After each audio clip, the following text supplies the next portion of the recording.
ఆఫీస్కర్ గారు నమస్తే. ఎలా ఉన్నారు సార్? బాగున్నానండి సార్, నేను యాక్చువల్లీ మిమ్మల్ని ట్రావెల్ చేస్తుంటే మీ ఫార్చునర్ వెనకాల అది ఏంటి సార్, అది ట్యాగ్ అది నిన్ను నమ్మం బాబు. అసలు దాన్ని ఏంది ఎక్స్ప్లెయిన్ చేయవచ్చా? ఎందుకంటే ఈ మధ్య బాగా సోషల్ మీడియాలో వైరల్ అవుతుంది. ఆ కాన్సెప్ట్ ఏంటి, అసలు ఏంటి అది? చంద్రబాబు నాయుడు గారండి 2014 ఎలక్షన్స్ ముందర మొత్తం భారతదేశంలోనూ ఎక్కడ లేని విధంగా అన్ని వర్గాల ప్రజలకు 600 హామీలు ఇవ్వడం జరిగింది. 600 హామీలు ఇచ్చారు.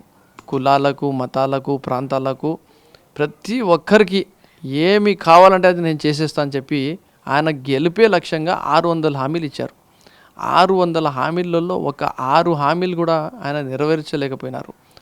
అది మేజర్గా రైతు రుణమాఫీ ఉండని, డ్వాక్రా మహిళల రుణమాఫీ ఉండని, నిరుద్యోగ భృతి ఉండని, బాబు వస్తే జాబు వస్తుంది అని చెప్పిన మాట ఉండని, నారా లోకేష్ బాబు తప్ప ఎవరికి జాబు రాలేదు ఆంధ్రప్రదేశ్లో. దానికోసమే నిన్ను నమ్మం బాబు అని చెప్పి మేము స్లోగన్ పెట్టడం జరిగింది. సో జనాలు నమ్ముతున్నారా, నమ్మట్లేదా? మేము నిన్ను నమ్మం బాబు ప్రోగ్రామ్స్ చేస్తున్నాము, ప్రతిరోజు చేస్తున్నాము. మేము ఏదో మేము ఒక పార్టీ నుంచి వచ్చినాము, మేము మాట్లాడితే వాళ్ళకు మేము మాట్లాడి వెళ్ళిపోవడం కాదు, వాళ్ళతో ఇంటరాక్ట్ అయ్యి అడుగుతున్నాము.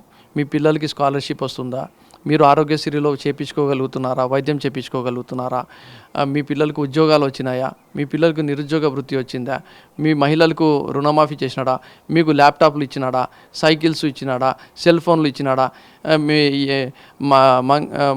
మన బీసీ కులాల్లో ఉండే మా మంగళి బ్రదర్స్కి ఈ ఎస్సీలో కలుపుతామని చెప్పినారు, వాల్మీకి బ్రదర్స్ని ఈ ఎస్టీలో కలుపుతా అన్నారు.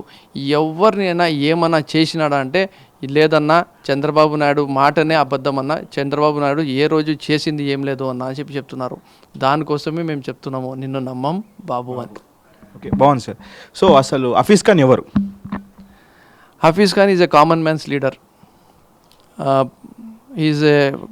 Is a leader for poor people, middle class people, and people who are not attached to any political leader but need help from a political leader on one occasion or the other. But when I see to the background, Hafeez Khan is a luxury life person. When he was settled in the US for 11 years, past years, then why he entered into politics?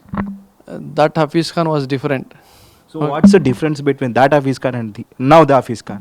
నేను కర్నూలులో ఉండే సామాన్య ప్రజలకు చూడడం జరిగింది, వాళ్ళ స్థితిగతులు చూసుకోవడం జరిగింది. ఒక చిన్న రూమ్లో ఒక భార్య, భర్త, 3-4 పిల్లలు,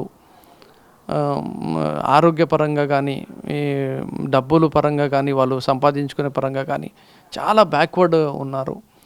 బేసిక్ నెసెసిటీస్ లేవు. వాటర్ ప్రాబ్లం ఉంటుంది వాళ్ళకు, శానిటేషన్ ప్రాబ్లం ఉంటుంది, పబ్లిక్ టాయిలెట్స్ ప్రాబ్లం ఉంటుంది, గార్బేజ్ క్లీనింగ్ ప్రాబ్లం ఉంటుంది. చిన్న చిన్న సమస్యలు వాళ్ళవి. పెన్షన్ కావాలంటే దొరకదు, రేషన్ కార్డు కావాలంటే దొరకదు. ఇట్లాంటివి అన్నిటినీ నేను చూసి ఒక ప్లాట్ఫామ్ పైన వచ్చి సేవ చేస్తే, ఒక ఒక ఒక ఒక నాయకుని అండర్లో మనం పనిచేసి వాళ్ళని అవన్నీ బేసిక్ ఫెసిలిటీస్ ప్రొవైడ్ చేయాలని చెప్పి వైఎస్ఆర్ కాంగ్రెస్ పార్టీలో నా లగ్జరియస్ లైఫ్, నా మంచి క్యారియర్ని అన్నీ వదులుకొని నేను కర్నూలుకు వచ్చి స్థిరపడి మళ్ళీ రాజకీయాల్లో రావడం జరిగింది. అసలు మీ రాజకీయ బ్యాక్గ్రౌండ్ ఏంటి అసలు? మా తాతగారు 2 సార్లు ఎమ్మెల్యేగా పోటీ చేయడం జరిగింది. అనివార్య కారణాల వల్ల 2 సార్లు కూడా ఆయన చాలా తక్కువ మార్జిన్తో ఓడిపోయారు. కానీ ఏ రోజు కూడా ఆయన ప్రజాసేవ వదలలేదు. ఆయన చనిపోయినంత రోజు వరకు కూడా ఒక మంచి నాయకుడుగా ఉండారు. ఆయన డబ్బులు పోగొట్టుకున్నారు రాజకీయాల్లో వచ్చి, కానీ డబ్బులు సంపాదించలేదు. నేను అడిగాను ఆయనకు, తాత ఎందుకు నువ్వు డబ్బులు సంపాదించలేదు అని చెప్తే, డబ్బులు సంపాదించి ఎవరైనా తీసుకొని పోతారా అని చెప్పారు. తీసుకోపోలేరు, మరి పేరు సంపాదించుకుంటే నేను పోయిన తర్వాత కూడా పేరు ఉంటుంది అని చెప్పడం జరిగింది. సో నాకు కూడా సేవ చేయాలని చెప్తే ఇష్టం, కానీ ఈరోజు మీరు బలిదానాలు ఇచ్చేటోళ్ళ గురించి పేర్లు గుర్తుంటాయి. ఒక టీపు సుల్తాన్ పేరు గుర్తుంటుంది, కానీ ఎంతోమంది నవాబులు ఆ రోజు కాలంలో బ్రిటిషర్స్తో కలిసి వాళ్ళు మంచి లగ్జరియస్ లైఫ్ గడిపారు. కానీ వాళ్ళు ఈరోజు మీరు గుర్తు చేసుకోరు, నేను గుర్తు చేసుకోను, కానీ ఒక టీపు సుల్తాన్కి మాత్రం చేసుకుంటాం. సో అలా ఎక్కడైతే మనం బలిదానం ఇస్తామో అప్పుడే మనకు ఒక పేరు అనేది వస్తుంది. నాకు ఒక మంచి పేరు రావాలా, నేను ఒక కామన్ మ్యాన్స్ లీడర్గా నాకు ముద్రపడాలా. ఈ ఫ్యాక్షనిజాన్ని కానీ, రౌడిజాన్ని కానీ, భూ కబ్జాల్ని కానీ, ఈ కమిషన్లకు కానీ ఎంకరేజ్ చేయకుండా యువతకు రైట్ డైరెక్షన్ ఇవ్వాలా, యువతలో స్ఫూర్తి నింపాలా, నాలాంటోళ్ళు కూడా రాజకీయాల్లో రాగలుగుతారు అని చెప్పి వాళ్ళకు ఒక దిశ చూపించాలా. మాలాంటోళ్ళు రారు, వందలాది వేలాది కోట్ల ఉండే వాళ్ళే ఈరోజు రాజకీయాల్లో రాగలుగుతున్నారు. మేము అన్నీ వదులుకొని ఈరోజు నేను సాఫ్ట్వేర్ బిజినెస్ వదులుకొని సాఫ్ట్వేర్ ఉద్యోగం వదులుకొని వస్తే కర్నూలులో కూర్చొని ఏ ఒక్క ఉద్యోగం కూడా నేను చేసుకోలేని పరిస్థితి. సో అన్నీ వదులుకొని మేము ఎందుకు వచ్చినామంటే కర్నూలు ప్రజలకు ఏదో చేయాలనే ఒక తపనతో వచ్చినాము. ఈరోజు వాళ్ళతో ఉండి క్లారిటీతో అర్థం చేసుకున్న వాళ్ళ సమస్యలు, రేపు మన ప్రభుత్వం వచ్చిన తర్వాత వాళ్ళకు కర్నూలు డెవలప్మెంట్ ఎజెండా, కర్నూలులో job creation agenda, Kurnool cleanliness agenda, కర్నూలులో శానిటేషన్ ప్రాబ్లమ్స్ లేకుండా పెట్టుకోవడమే ఎజెండా, కర్నూలుకి వాటర్ ప్రాబ్లం లేకుండా చేయడమే నా ఎజెండా. ఇట్లాంటివి అన్ని ఎజెండాస్ని నేను రూపకల్పన చేసుకొని జగన్మోహన్ రెడ్డి గారి నాయకత్వంలో నాకు దేవుడు అవకాశం ఇస్తే, జగన్మోహన్ రెడ్డి గారి ఆశీస్సులు ఉంటే ఖచ్చితంగా కర్నూలు ప్రజలకు సేవ చేస్తానని చెప్పి తెలియజేస్తున్నాను. అంటే ఇప్పుడు మీ ఏజ్ ఒక 42 years ఉంటుంది. ఎగ్జాక్ట్లీ. సో 40 years ఇక్కడ పోటీ పడే వాళ్ళు హేమాహేములు, అంటే రాజకీయాల్లో మినిమం ఒక 30-40 years political life style maintain చేసిన వాళ్ళు. సో వాళ్ళతో మీకు ఎలా ఉంటుందండి ఫైట్? రాజకీయ పరంగా వాళ్ళ దగ్గర ఉండని, ఏ పార్టీలోనా ఉండని అవే మనుషులు ఉంటారు కదా, వాళ్ళతో చూస్తే రాజకీయ అనుభవమే చూసుకుంటారు కదా. ఇప్పుడు ఏ పార్టీకి వెళ్ళినా కూడా, ఉదాహరణకు వైసీపీ పార్టీలో కూడా చూసుకున్నా కూడా రాజకీయ అనుభవమే చూస్తారు. కానీ మీలాంటి యువకులకు వస్తే ఎంతవాటికి ఎంకరేజ్ చేస్తారు? ఇప్పుడు రాజకీయ అనుభవం చూసుకునే కదా లాస్ట్ టైం మోసపోయినాం. చంద్రబాబు నాయుడు గారు రాజకీయ అనుభవం ఉంది అని చెప్పి ఓట్లు వేశారు, కొత్త రాష్ట్రము అని చెప్పి. ఆయన వల్ల మొత్తం రాష్ట్రం నాశనం అయిపోయింది. 40 years ఎక్స్పీరియన్స్ ముందర 40 yearsలో ఉండే లీడరు సిన్సియారిటీ ఇంపార్టెంట్ అయిపోయింది. ఈరోజు sincerity is more important than this all fake experience. చిత్తశుద్ధి ఉండాలి ఆ మనిషిలో. చిత్తశుద్ధి లేదు, ప్రేమ లేదు, ఒక ప్రజలకు మంచిది చేయాలని చెప్పి ఒక ఆలోచన లేదు. ఎక్కడైతే రాజకీయంలో డబ్బు ప్రవేశం అయిపోతుందో, వాళ్ళ స్వార్థాలు వచ్చేస్తాయో, వాళ్ళ వ్యాపారాలు వచ్చేస్తాయో, ప్రజలపై నుంచి దృష్టి ఉండదు. సో మీరు రాజకీయాల్లోకి వచ్చినప్పుడు వైసీపీ పార్టీ ఎంచుకున్నారు. సో అప్పుడు మీరు జగన్మోహన్ రెడ్డి గారితో కలిసినప్పుడు తను ఏం చెప్పినాడు? జగన్మోహన్ రెడ్డి గారితో నేను ఇన్స్పైర్ అయ్యాను. యాక్చువల్లీ నేను మా నాన్నకు తీసుకుపోయి మా నాన్నకు జాయిన్ చేపిద్దామని చెప్పిపోతే అన్నారు, నీలాంటి వాళ్ళు ముస్లిం కమ్యూనిటీలో ఇంత చదువుకున్న వాళ్ళు రాజకీయాల్లో వస్తే బాగుంటుంది కదా, మీ సమాజానికి కానీ కర్నూలులోకి కానీ ప్రతి ఒక్కరికి కానీ మీరు మంచిగా చేయగలుగుతారు కదా, మీలాంటి యంగ్స్టర్స్ నాతో నడవాలా. నేను ఒక విజన్ తీసుకొని నడుస్తున్నాను ఆంధ్రప్రదేశ్ కోసం. ఒక 20-30 years వరకు ఒక ఆంధ్ర రాష్ట్రానికి మొత్తం భారతదేశంలో ఒక నంబర్ 1 స్టేట్గా తీర్చిదిద్దాలనే ఒక ఆలోచనతో నడుస్తున్నాను. మీరు కూడా యంగ్స్టర్స్ నాతో నడవాలని చెప్పడం జరిగింది. ఆ రోజు ఇంకా నేను యూఎస్కి పోయే ఆలోచన మానుకొని నాకు ఒక ప్లాట్ఫామ్ కోసం నేను వెయిట్ చేస్తుంటే ఆ ప్లాట్ఫామ్ నాకు జగన్మోహన్ రెడ్డి గారు ఇచ్చారు. ఆ రోజు నుంచి ఈ రోజు వరకు కూడా ఆయనకు ఏమి జరిగినా, ఆయన గెలిచినా ఓడినా మేము ఆయనతో ఉండే క్లారిటీ మేము చూసినాం దగ్గర నుంచి, కాబట్టి ఆయనతోనే వెంట నడుస్తాం. సో జగన్మోహన్ రెడ్డి గారు మీరు దగ్గర నుంచి ఉన్నారు కాబట్టి, సో జగన్ సార్కి మీకున్న రిలేషన్ ఎలా ఉంటుంది? He treats me like a younger brother. He gives me that much of respect. ఆయన పలకరింపు, ఆయన ప్రేమతో ఆప్యాయతతో ఆయన వ్యవహరించే ఆ బాడీ లాంగ్వేజు, ఆయన మాకు ఇచ్చే ఎనర్జీ, ఆయన చెప్పే మాటలు, మాకు ఇచ్చే ధైర్యము, ఒక్కొక్కసారి ఒక అన్న లెక్క, ఒక లీడర్ లెక్క, మమ్మల్ని ఒక మెంటర్ లెక్క. He is an amazing leader with lot of capabilities. ఆయన ముఖ్యమంత్రి అయిన తర్వాత ఈయనలో ఇన్ని షేడ్స్ ఉన్నాయా అని చెప్పి మీరు చూడగలుగుతారు. సో లాస్ట్ టైం ఎప్పుడు కలిసారండి జగన్మోహన్ రెడ్డి గారిని? ప్రతి నెల 15-20 రోజుల్లో కలుస్తూనే ఉంటాం మా లీడర్తో. మేము ఏం జరుగుతుంది నియోజకవర్గంలో చెప్తుంటాము, ఆయన తెలుసుకుంటుంటారు. ఆయనకి ఎంత క్లారిటీ ఉందంటే కర్నూలు నియోజకవర్గంలో ఆ ప్రాబ్లం ఉంది కదా, ఆ మనిషి ఏం చేస్తున్నాడు, ఈ ప్రాబ్లము ఎట్లా సాల్వ్ చేయాలనుకుంటున్నారు, ఏం జరుగుతుంది అంటే ఆయన మండల్ లెవెల్, విలేజ్ లెవెల్లో కూడా ఆయన క్లారిటీతో మాట్లాడగలుగుతారు. ఈ 8 సంవత్సరాల్లో ఓదార్పు యాత్ర ఉండని, ఈ రైతు భరోసా యాత్ర ఉండని, యువబేరీలు ఉండని, ఈ దీక్షలు, నిరసనలు, ఈ పోరాటాల్లో ఆయనకు ప్రతి ఊరు, గ్రామము, మండలము, సిటీలో ఉండే ప్రతి సమస్య గురించి చాలా క్లారిటీ అవగాహన ఉంది. ఎప్పుడు పోయినా కర్నూలు ఎట్లా ఉంది, కర్నూలు ప్రజలు ఎట్లా ఉన్నారు, కర్నూలు ప్రజలకి మనం ఏం చేయాలా అనే ఆలోచన ఉంటుంది, కానీ వేరే ఆలోచన ఉండదు. సో జగన్ రెడ్డి గారు ఒక 45 ఇయర్స్, మీరు ఒక 42. సో యంగ్, మొత్తం టోటల్ యంగ్ బ్లడ్ కాబట్టి. సో చాలా మట్టుకు నేను బయట వినాల్సింది ఏంటంటే, ఈవెన్ మీ పార్టీ నుంచి బయటకు వెళ్ళిన వాళ్ళు కూడా చాలామంది ఏమన్నారంటే, జగన్ మొండోడు, ఎవడు మాట వినరు అని అంటారు. ఇంతవరకు వాస్తవం అంటే, మీరు జగన్ సార్తో చాలా క్లోజ్ రిలేషన్లో ఉన్నారు కాబట్టి, క్లోజ్గా మీరు కలుస్తూ ఉంటారు కాబట్టి, ఆయన మెంటాలిటీ ఎలా ఉంటుంది? మీరే చెప్పారు కదండి, నేను జగన్ అన్న గారి కన్నా చిన్నోన్ని. నాకు కూడా చాలాసార్లు ఏం హఫీజ్ భాయ్ ఎట్లా ఉన్నావు, బాగున్నావా అని చెప్తారు. ప్రతి ఒక్కరిని అన్న, రండన్న, కూర్చోండన్న అని చెప్తారు. నాట్ ఓన్లీ దట్, కూర్చున్న తర్వాత ఆ డోర్ వరకు తీసుకొని పోయి వదిలిపెడతారు జగన్మోహన్ రెడ్డి గారు ప్రతి ఒక్కరిని. ఇది ఎవరైతే సీనియర్లు తెలుగుదేశం పార్టీతో కోవర్ట్స్ లెక్క ఉండినారో, లేదంటే వాళ్ళ స్వార్థం కోసం పార్టీని వదులుకొని పోయినారో, వాళ్ళ పనుల కోసమో ఎవరు చెప్పినారు కదండి, వాళ్ళ రాజకీయ స్వార్థమో వ్యాపార స్వార్థమో ఉండిందా లేందా అని ఈరోజు మీరు కనుక్కోండి. ఈ మాటలు 2-3 సంవత్సరాల నుంచి చెప్తున్నారు కదా, వాళ్ళని ఒక్కొక్కరిని పట్టుకోండి.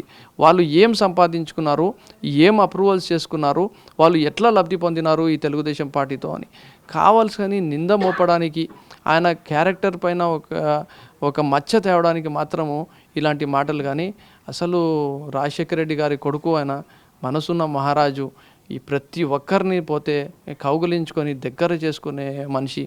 మీరు పాదయాత్రలో చూస్తారు, అసలు ఆ మహిళల్ని కానీ వృద్ధుల్ని కానీ ఆయన దగ్గరకు తీసుకొని విధానం చూస్తే, ఆ దుమ్ములో,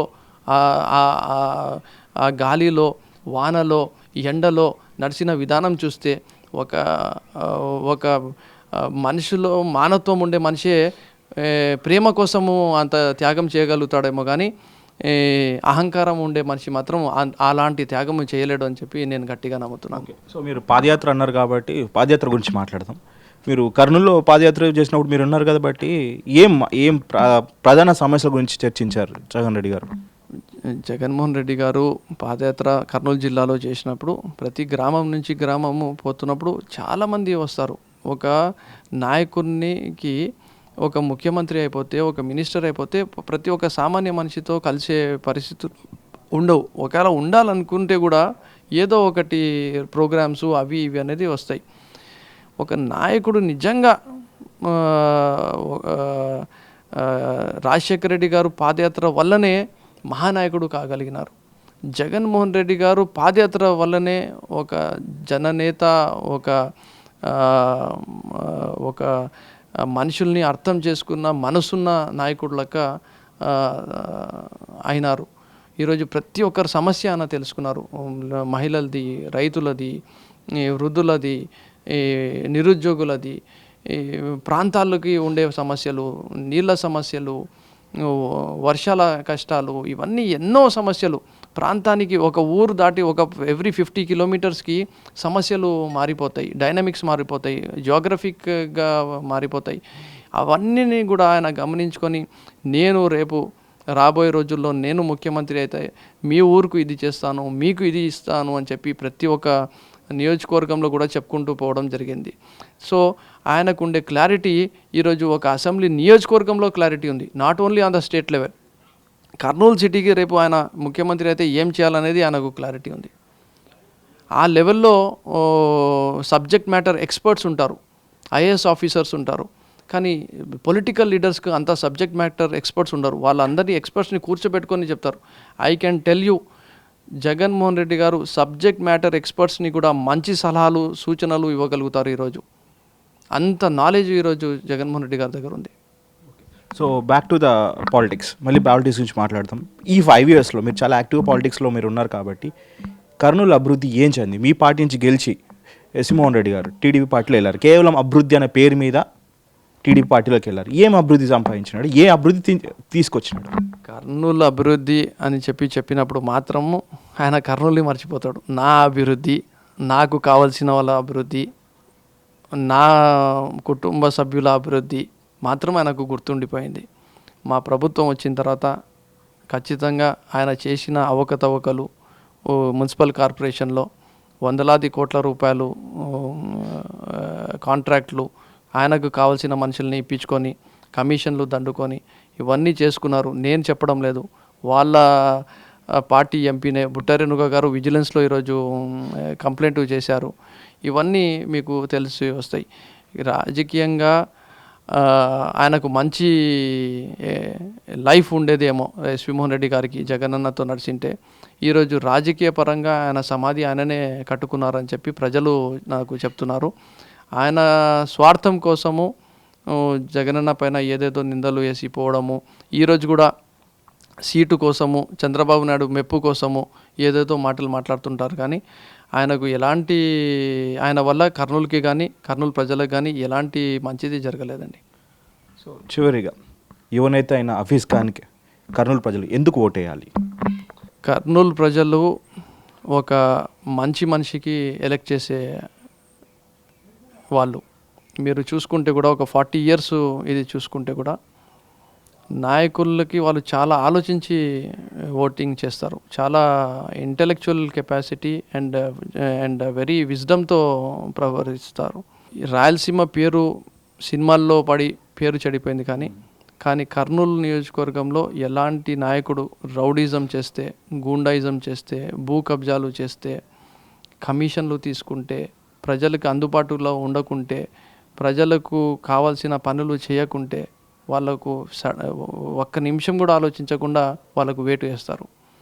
సో ఈరోజు నేను ఒక చదువుకున్న మనిషిగా, యుఎస్లో ఉండి వచ్చిన మనిషిగా, నాకు ఒక అభివృద్ధి చేయాలని, ఒక కర్నూలుకు ఒక ఎజెండా ఉంది.